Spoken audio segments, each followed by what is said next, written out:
addini na.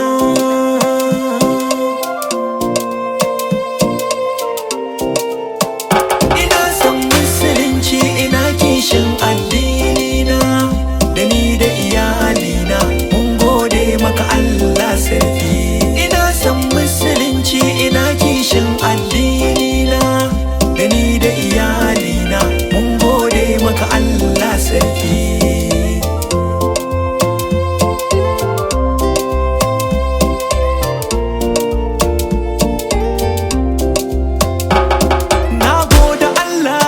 Sarki da ka bani imani, zuciya na san addinin Allah babu rauni.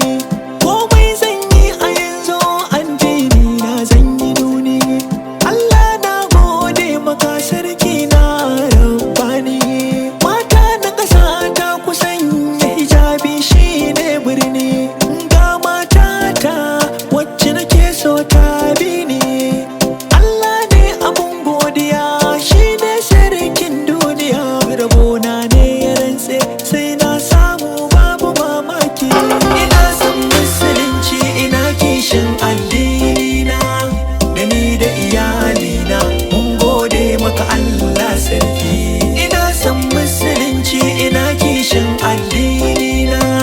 Da ni da iyalina mun gode maka Allah sarki.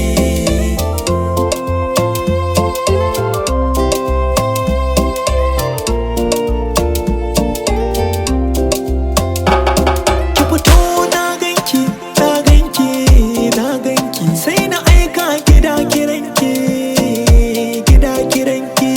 Na ce na zo na gaishe ki, sannan na gaida abbanki. Kika zo gona da mamaki, da mamaki. Na ce na ganki kin muni kyakkyawa ta sanninki. Hijabi ya rufe jikinki shine yasa na biyo ki.